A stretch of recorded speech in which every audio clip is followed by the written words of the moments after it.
PlayStation Showcase is airing this week. If you're listening to this in 2 days, it's airing on Wednesday, which is May 24th, I think. Yeah. This isn't just any showcase. It is fuck off late. Let me tell you that much. It is 11 p.m. local time. Oh, I'm there. What day is it? On Wednesday? Yeah. Yo, I'm up. How long is it? Get tucked in, because this is not a PlayStation State of Play. This is a showcase. This is a multi-hour event. This is PlayStation E3. Yeah, I was gonna say, think of E3, not E3. This is this is E3. So the show will last for an hour. Oh, will only be an hour. Wow, I thought it would be 2 hours. Never mind. We'll last for an hour, and we'll focus on PlayStation 5 and PSVR 2 games. Oh, bless PSVR 2. Remember that. Along with third-party partners and indie creators from around the world. It's likely that this will be, stuffed with big reveals like gameplay for Spider-Man 2, if that's still coming this year. I'm pretty sure we'll get another look at that. Yeah, I'm almost certain that's their marquee title for the year. So that's going to be the big focus. I think there'll be like a long, maybe 10-minute gameplay walkthrough of that. I'm curious to see what other studios pop up. Yeah. So we've already got reports from Jeff Grubb, who, accurately predicted the week of this coming up. He basically said that don't expect Dragon Age, what's it called? Dire Wolf? No idea. Dragon Age 4, whatever. Don't expect that there, which is like, okay. Also, do not expect Ghost of Tsushima 2 to pop up. And that surprises me. Because I really thought, we're going to see Spider-Man now. We obviously know Insomniac's working on Wolverine as well, and that might come out next year, maybe. I thought this would be the time to be like, okay, what is Sucker Punch doing? What is Sony Bend doing? We know Guerrilla just put out Horizon, so they're not going to be talking, and they're working on a multiplayer thing, so we know they're going to be a while. So it's kind of like, who else is going to be there? Naughty Dog will probably be there with their multiplayer the Last of Us thing. Yeah. That definitely is going to show up. So Ghost of Tsushima, I thought that, and then I looked at when Ghost of Tsushima launched. It was only 3 years ago. No, yeah, that's when you said it in the Discord. I was like, isn't it? It feels quite soon. Yeah, for some reason I thought it was earlier than that. But it's weird because I think of Ghost of Tsushima like it's a PlayStation 4 title. Like, because it launched like, at the tail end. 3 months before the PlayStation 5 launched, whatever. So it's like right at the end. I love this poll on Eurogamer. It says, what do you want to see at next week's PlayStation Showcase? So it's Marvel Spider-Man 2, Final Fantasy 16, The Last of Us multiplayer, Baldur's Gate 3, Half-Life Alyx and PSVR 2 with like the crying emoji. Cry emoji. Listen, that if you ever want to give a shot in the arm to PSVR 2 and interest in it, that's how you do it. Half-Life Alyx. Yes. Yeah, that's how you get people to be like, oh, maybe I'll buy this thing. To me, this is a make or break for PSVR 2. If the support for PSVR 2 here is weak, yikes, they've already kind of like moved away from it. So maybe we'll get some hardware announcements. That weird streaming portable device that was rumored a while back that is meant to just stream your PlayStation games might be revealed. I still don't fully understand the reason for that thing existing, but maybe they have some features that make it make sense. Give us the Vita 2, you cowards. There's also those rumors about a detachable disk drive so that you can plug it into the digital version, and then the assumption that will lead into like them announcing a PlayStation 5 Slim of sorts, but we'll see. This thing's only an hour long. I think it's going to be stuff full of mostly games, and if we do get hardware will be at its own event. I think this is them being like, cool, here's what's coming end of this year. This is why you have a PS5, and also like what to look forward to next year. So yeah. Cool. Excited. Very exciting. Maybe we'll get that Metal Gear Solid 3 remake here that's been rumored for ages. I can't wait to climb that ladder. Oh, some glorious walker. In other news, I didn't have this on the docket on my side, but like Mortal Kombat. I do, actually. I mean, do you want to go back in time? Again? Didn't we do that like a decade ago? What's happening? So Mortal Kombat 1 has been officially announced because I don't know. Well, where did your camera go? I have no camera. I don't know. Developers are weird when it comes to numbering. No, not even developers, just tech companies in general. I don't know what's going on.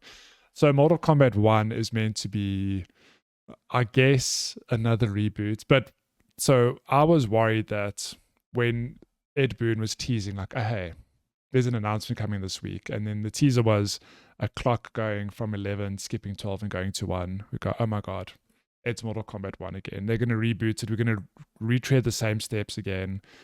But having seen the trailer now, it is not that. It picks up after Mortal Kombat 11 where, spoilers in case you haven't played it, Liu Kang basically becomes a god and resets the timeline.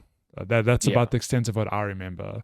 So it picks up from there where the premise seems to be Liu Kang's like, hey man, like I've built a world of peace. Shit's cool. And then Shang Tsung's like, listen, fuck your peace. Yeah, get fucked. Kind of like Mortal Kombat 1, the OG, but it's not, I mean, I'm sure it's going to take the form of, oh, there's a tournament, blah, blah, blah, whatever. But it's not quite the same thing. I mean, even in terms of roster, like we've already got Katana and a whole lot of other characters which were not present. Kung Lao without a little blade hat. He's just like farming. Yeah, and they were not present in the OG game. So what's interesting to me is that this is meant to be like a full-on reboot of the timeline to like take it into new like areas. The only thing that I've seen that kind of isn't already established from the old ones is like Scorpion and Sub-Zero seem to be mates. Yeah. That's about it. Like Katana and Melina still seem to fucking hate each other. They both still in Outworld. Liu Kang and Kung Lao seem to be buddies and Shang Tsung seems to be bad guy. And I'm just like, couldn't you have maybe made it different if you're going to be doing the whole reboot thing? You know what I mean? Maybe they will. Maybe the story is, we're basing this off a first look cinematic trailer. Very gory. Very violent trailer. My God. So maybe there will be more wrinkles there. So I love Mortal Kombat's story modes. I think they're really fun. And I'm in for this. Yeah, I'm also in. It's out. Out in September. It's soon. Pre-order and get Shang Tsung. Is he not in the base game? Oh, that's weird. That's not cool. The confirmed roster right now is Liu Kang, Scorpion, Sub-Zero, Raiden. I guess Raiden was the other dude with Kung Lao. I never thought of that. Yeah, also. Yeah. Kung Lao, Katana, Melina, Shang Tsung, and Johnny Cage, which will have a Jean-Claude Van Damme skin in the Combat DLC pack. Absolute That's pretty best. Sick. I'm here for this. Oops, sorry, my bad. So yeah, that's cool. I didn't realize release. That Mortal Kombat 11 came out in 2019. That was ages ago. That was NetherRealm's last game. I thought that was a COVID game. Like, why do I feel that we were playing that during COVID, or did I imagine that? Maybe we did pick it up during COVID, but it wasn't like out during COVID. Weird. But like this has been a long gap between games for NetherRealm. Normally every 2 years they put one something. out. Yeah. I'm very keen to see. Do you think this will be? Have they said it'll be? It's the only current gen consoles, right? I think so, and Switch. Get out. It's very confusing to me as well. I also don't understand. Because I'm like, awesome, next gen Mortal Kombat and Switch. But then Switch. Yeah, I was also like, wait, you can surely put it on the old consoles then. Maybe it's just a case of like, well, we don't want to spend time debugging or like, like QAing all of those additional platforms, which is like fair. Yeah. But like, if it's on Switch, then there is a baseline where it cannot push past. You're halfway there. My goodness. In other news, here's your weekly Microsoft Activision Blizzard updates. The acquisition has been approved by EU regulators. Yeah. Now, I don't think this changes, the big picture stuff, but it is funny that it's been approved by someone else now. This would have been the champagne showers moment for Microsoft had the UK fucking approved their deal, because if the UK had approved and EU approved, this would have been like solidified. They would probably close. Like, we would be sitting here being like, Microsoft has acquired Blizzard. Phil Spencer, like, put the champagne away. Yeah, keep it on us. It'll happen. Keep it on us, just in case. But yeah, the EU's found no problem with this. They basically took the approach that the 10-year licensing deals that Microsoft has made to competitors with regards to cloud gaming is enough to stay off their concerns of anti-competition problems. That is, those deals are particularly what the UK took bridge with, purely because they said, well, Microsoft hasn't really said what will happen after 10 years. Also, they want all the royalties from all these deals anyway, so it doesn't seem very great for the people that are signing these deals. So yeah, I don't know. I don't think this decision really puts any pressure on the UK, because like most people have already said, the UK, the Commission now, Microsoft's appeal, they can only appeal the process that the CMA took to getting the decision, not the decision itself. Yeah. So they can't be like, hey, look, the EU says our cloud things are fine. You said they're not. We're appealing that. It's like, no. That's not how that works. They can only say, in your process, you made this mistake, hence you came to the wrong conclusion. You need to relook at this. Yeah. What are the chances? And then it goes back happening? To the exact same panel that made the decision in the first place. And they go and are like, did we make a mistake? Yes or no? And 90% of the time, the CMA goes, we did not make a mistake. Get fucked. The CMA in the UK, I imagine, does it come down to like a vote at some stage, like all in favor or not in favor or not? Is it just like a discussion? On the panel, I'm not sure. I'm not sure if it's like a vote or unanimous decision with regards to that. Yeah. Because it would be interesting if it were to ever come out like, oh, it only wasn't passed by like one votes person or something. Yeah, and now all of a sudden there is a chance of it being flipped the other way because those two people go, actually, whatever. I don't know. It's interesting. Yeah, I'm really not sure. Can't believe you. How do you not know this? So there was a statement from the CMA I see from The Verge in response to this, basically saying the UK, US, and European competition authorities are unanimous that the merger would harm competition in cloud gaming. Because the EU did say that. They approved that, and they were like, we still think this might potentially harm cloud gaming, but because that market is so young, we cannot block the deal based on that because we don't know. Yeah. So this kind of bolstered the CMA in their decision. So they ended, while we recognize and respect that the European Commission is entitled to take a different view, the CMA stands by its decision. So yeah, Yikes. This is not good luck. This is going on for a long time. The next bit of news we're bound to hear is whether or not Microsoft and Blizzard have negotiated an extension to this, because this thing is meant to close in June or July. And if Blizzard doesn't want to sign an extension, then Microsoft owes them a fuck ton of money, like $3 billion. Blizzard just say, we don't want an extension. Easy money. Listen, if Blizzard doesn't take that extension, if Blizzard decides to go, or Activision Blizzard decides to go it alone, good luck. That company was in disarray before this merger was announced. So I don't know what they do without it. So yeah. In other surprise news this week, do you like Nicolas Cage? Love him. Love him. He's coming to Dead by Daylight. Sick. But can't wait. I think one of the funniest things I've seen is just comments from people going like, it's not Nicolas Cage from Face Off or one of his movies. It's just Nicolas Cage. Just straight up Nicolas Cage. I mean, to be fair, Nicolas Cage is just Nicolas Cage in so many recent movies anyway. He literally had a movie about him being an actor. Yes. So okay, to be fair, it's him from his own movie. Okay. Yeah. It's Nicolas Cage from Unbearable Weight of Massive Talent, where Nick Cage was playing Nick Cage. Have you seen that movie yet? I haven't. I really want to. Apparently, it's like surprisingly good. It's got Pedro Pascal as well. Have you seen the meme of Nicolas Cage in the car driving with Pedro Pascal? That's from that. And Pedro Pascal's just like smiling at him. He's like, it's fucking amazing. It's so good. I need to watch it. Back to Nintendo side of things. Like Tears of the Kingdom. Turns out a lot of people are into this game. So Tears of the Kingdom has sold 10 million copies in 3 I love this header that days. Kotaku's got. That's great. Love it. What? It's just Link being surprised at all the copies of Tears of the Kingdom that he's about to fall into. OMG. Yeah, I mean, Um, I don't think this is surprising necessarily, but it is. I think the surprising aspect is that it sold this many this quick. So I think, yeah. I don't know. In our Discord, Jeff linked sales numbers of Breath of the Wild, and it's a different landscape, because obviously the Switch was new, whatever. But like for comparison, slower. for comparison's sake, Breath of the Wild launched. It sold like hundreds of thousands in those first few days, not 10 million. I mean, if you put it into perspective, Tears of the Kingdom has basically sold a quarter of Breath of the Wild's lifetime sales in its first week. In its first week.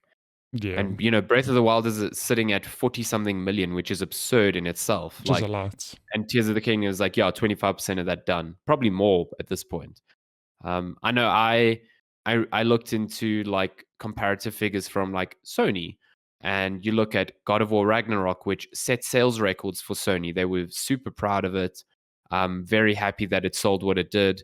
And Ragnarok sold 11 million copies in 3 months. So Tears of the Kingdom has probably eclipsed that in a week. Just destroyed that. It's mental. Nintendo, when it comes to these sorts of games, is operating on another plane compared to its competitors, and they cannot be touched. So, yeah. Yeah, good on Tears of the Kingdom. Good on Tears of the Kingdom, and everyone playing. That's great. Another quick bit of news. Stray is, well, I don't think it's confirmed, but it looks like Stray is finally coming to Xbox. Can we just there was an ESRB rating for it on Xbox. That probably means it's coming soon. Oh, look at the strapline. Shaken, not purred. Oh my God. You're a gamer. I love you. Best. I bet this is something that's announced during the Xbox showcase as a out now thing, On Game Pass, perhaps. On Game Pass, yeah. It seems it's close enough that will probably be the case. Yeah. Stray's real good. I really like this game. So I don't think it deserves to win. I think it won awards last year. I was like, I would have given it to like Tunic, for example. But Stray, good game regardless. And we saved an absolute zinger for the last article this week. Oh dear God, yeah. Overwatch 2's PvE Hero Mode is being scrapped. There's a pretty extensive and really good interview by GameSpot's Timur Hussein, one of the biggest Overwatch fans you'll ever find, who broke the story through an interview with Blizzard. And he doesn't hold back on some of the questions. Like, it's a really, really long interview, but it's really worth reading if you're trying to get a sense of what's happened here. So essentially the PvE mode, the hero mode with the progression systems and all of that stuff that was pitched when Overwatch 2 was like initially announced. That's what it was. Yeah. That is not coming. That is gone. And PvE will still exist, but it will be similar to those events like they had in Overwatch 1, like Junkenstein's Revenge and stuff like that. The small little, but the sort of the hero mode that everyone was excited for, that's just off the table now. Blizzard couldn't get it together, and they are just like ceasing work on that. Yeah, so I need to read this whole article as well, but it's just my knee-jerk reaction is, man, Overwatch 2's whole existence was based on this. It was this, yeah. This PvE mode. I mean, the Blizzard hid behind Overwatch 2 in this mode for 2 years, basically. When people were all like, we haven't had updates to Overwatch 1, we haven't had a new hero in over a year, nothing's happening here. They're like, listen, we get it, but most of our team's working on this massive PvE mode for Overwatch 2, and eventually everyone's going to move over there. And then Overwatch 2 came out, it was free. People were not happy with the changes to the multiplayer. And now the biggest thing that people are holding hope to, like the whole reason that Overwatch 2 exists, is not coming. Yeah. And now it's like you look at Overwatch 2 and you're like, well, what is this? It is a worse Overwatch 1 that's free.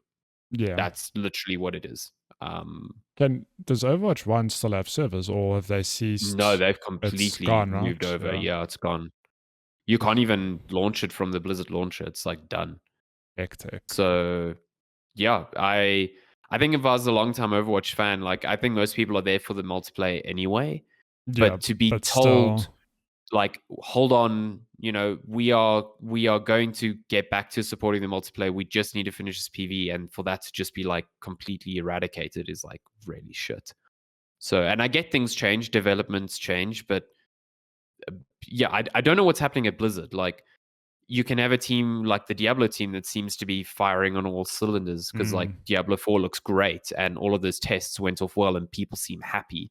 And then Overwatch is just no one's happy. Everyone is unhappy with what's happening. Yeah, I feel like Blizzard. It's actually very sad because I think I was talking about it this week at work, where in 2015 when Overwatch 1 came out, man, Blizzard were firing on all cylinders. Yeah, it's like brand new shooter. Heroes redefined of the Storm multiplayer games. Yeah, Heroes of the Storm was still going strong. Hearthstone was big then. World of Warcraft was still around. StarCraft 2 was still doing its thing. Like, all of their franchises were just, on top, of their respective genres doing well. And you look at it now, it's like, I don't know. Yeah, I don't know what's like Diablo 4 is coming out. Like, I'll give World them of that. Warcraft's like still bleeding subscribers to Final Fantasy 14. Hearthstone's nowhere near as popular as it used to be. No. Heroes of the Storm is closed down, if I'm not mistaken. it's just Overwatch 2 is in an awful place. No one's happy with it. Yeah. And it's been 8 years. Yeah. Again, I come back to will Activision survive if this merger doesn't go through? I don't think so. Yeah. Like they put all of their eggs in the Call of Duty basket and, they don't know what else to do now. So, yeah. Interesting times. But yeah, that is news for this week.